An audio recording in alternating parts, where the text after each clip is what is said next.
غیرت کے تقاضوں کو پشتون ولی میں سمویا گیا ہے، یا پشتون ضابطہ حیات بھی اس کو کہا جاتا ہے۔ یہاں پشتون ولی کے تقاضوں سے سبھی اچھی طرح آگاہ ہوتے ہیں۔ اس کا آغاز اتنا ہی پرانا ہے جتنی پشتون تاریخ۔ وسیع تر فلسفیانہ تصورات، دنیا کے بیشتر نظام ہائے قانون جن پر مبنی ہے، زیادہ تر پشتون کے افق سے باہر ہے، اور روزمرہ کے عام قوانین جن کے ساتھ یہ کرو اور یہ نہ کرو لگی ہوتی ہے، وہ حقارت کی نگاہ سے دیکھے جاتے ہیں۔ اس لیے پشتون اپنی زندگی چند سادہ اصولوں کے مطابق گزارتا ہے۔ سب سے پہلے اگر مل مستیاں کی بات کی جائے تو مہمان کی خاطر توجہ اور اس کے تحفظ کو مل مستیاں کہتے ہیں۔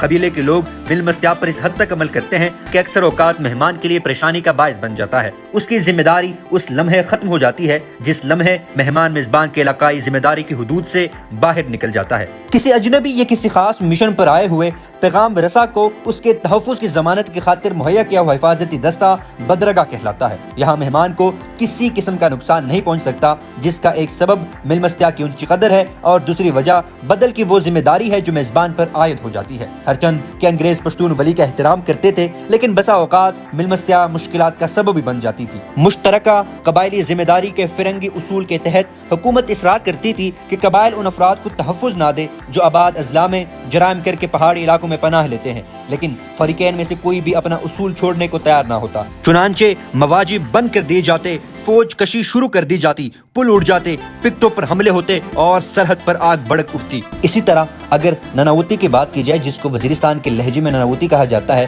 اس کا بنیادی طور پر مطلب یہ ہوتا ہے کہ اگر آپ نے کسی سے زیادتی کی ہو یا کسی کے ساتھ برا سلوک کیا ہو تو آپ اس شخص کے گھر جاتے ہیں اور اس سے معافی کا مطالبہ کرتے ہیں۔ بہت سارے لوگ نناواتی کو مل مستیاں کی توسیع سمجھتے ہیں، یعنی ایک فعلی رسم جو اندر آنے کے معنی لیے ہوتی ہے۔ قبائل اس کو تسلیم نہیں کرتے۔